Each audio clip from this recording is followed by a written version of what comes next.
The decay of political authority is rarely instantaneous. It is rather a gradual erosion, a slow peeling away of influence until the structure itself collapses. Donald Trump, it seems, is currently receiving a rather harsh tutorial in this immutable law of governance. His once dictatorial hold over the legislative branch is becoming ostensibly porous. We are witnessing the departure of key acolytes fleeing the stage before the curtain falls. Manice Tonic has abandoned her gubernatorial ambitions in New York and will not seek re-election to Congress. Yet she is merely the prelude. Republican Representative Troy Niels has also tendered his resignation, a development suggesting that if one consults the actuarial tables of political polling, the Trump-led GOP is bracing for a calamitous 2026. However, the most significant portent of doom is not found in these individual departures, but in a warning issued from the very citadel of conservative media. The Wall Street Journal, hardly a bastion of liberal hysteria, has leveled a severe admonition at the president. Their editorial board argues that his predilection for betraying his most obvious loyalists is poised to fracture his entire movement. This institution, which once served as a reliable megaphone for Mr. Trump, has spent recent months signaling that his coalition cannot indefinitely sustain the weight of his own caprice. Trump prepares for the second year of this term. The Journal published a rare and biting critique. The thesis was straightforward. Treating political allies as disposable instrumentalities will ultimately liquidate one's own power base. To illustrate this, they pointed to the humiliation of New York Representative Elise Stefanik. Miss Stefanik has long been one of the president's most vociferous defenders in the House. It was, you will recall, Mr. Trump who encouraged her gubernatorial bid. She complied with alacrity, amassing funds and clearing her schedule.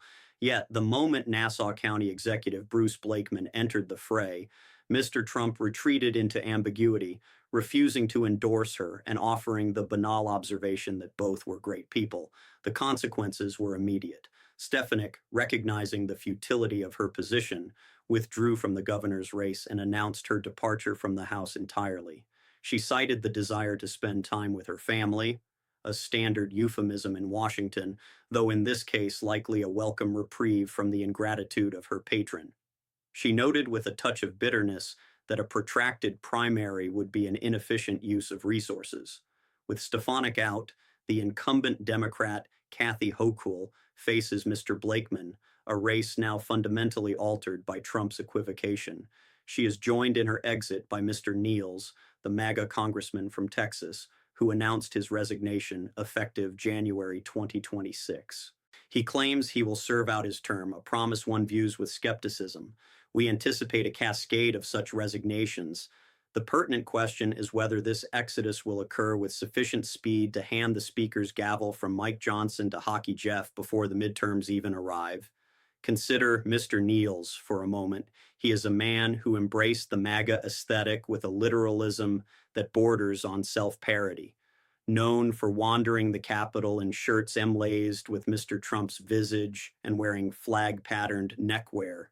In his resignation letter, he invoked his decades in law enforcement and the military, claiming a desire to return to the domestic tranquility of Texas. One suspects, however, a different motivation. These Republicans are not merely homesick. They are prescient. They discern the approaching tsunami. They understand that accountability, long delayed, is finally arriving for the Trump regime, and they are scurrying from the vessel before it is subsumed by the waves. The Journal used these episodes to illuminate a broader malady. They contend that Trump's transactional loyalty is causing the structural atrophy of the Republican Party. Trump currently holds the ignominious distinction of being the most legislatively defeated president in history. It is a staggering rebuke. Consider the plight of Speaker Mike Johnson. He spent the year obstructing the release of the Epstein files, acting as the president's legislative Praetorian Guard. Yet when the vote was forced, Johnson capitulated entirely. He was then subjected to further abasement. Johnson assured the public he had coordinated with Senate Leader John Thune to amend the bill, implying a profound camaraderie and shared concern. He practically guaranteed a Senate rescue. Yet, when the process concluded, it was manifest that someone had been economical with the truth. Either Mr. Johnson fabricated the nature of that call or Mr. Thun deceived him outright, for the Senate had no intention of amending the House's work. Why, one might ask, does this interine squabbling matter? It matters because the Murdoch media empire has historically provided the ballast for Mr. Trump's political career from his initial ascent in 2016 through his tenure in the executive branch. They have been his most reliable artillery. Yet, observe the current posture of the Wall Street Journal's editorial board. They are dismantling the president's reputation with a thoroughness that borders on the forensic, castigating the GOP for its inability to govern despite enjoying unified control of the federal apparatus. This is a stark departure from the narrative Mr. Trump prefers to curate, nor is this sentiment confined to the high-minded pages of the Journal. The New York Post, typically a reliable cheerleader for the president, has published critiques of his handling of the Epstein files and his policy missteps. They have excoriated the lenient treatment afforded to Ghislaine Maxwell under his administration.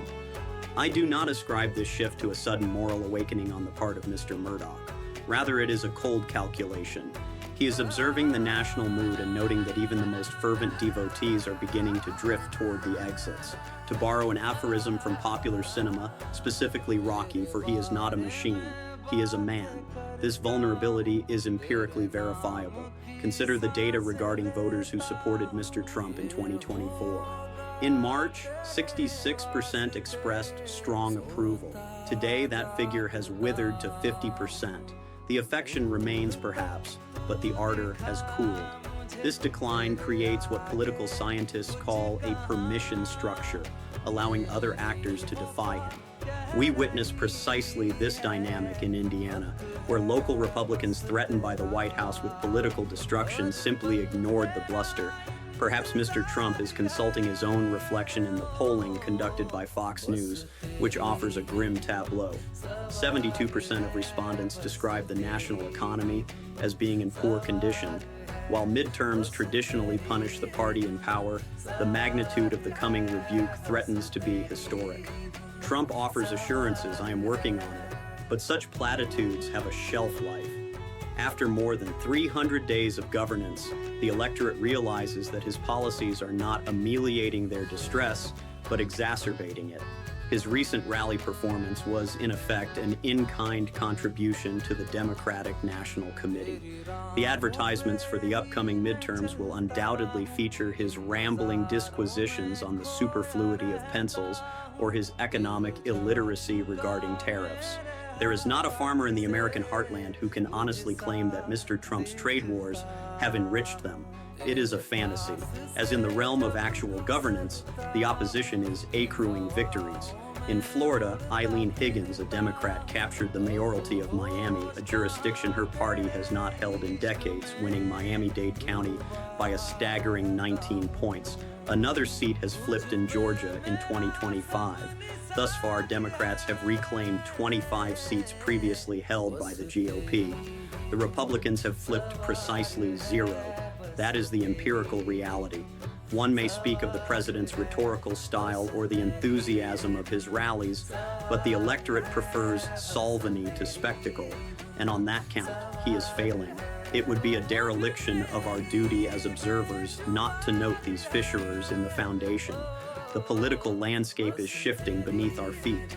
If you value this analysis and wish to see sanity restored to our public discourse, I invite you to subscribe to this channel and support independent commentary. It is only through clear-eyed observation that we may hope to navigate the turbulence ahead.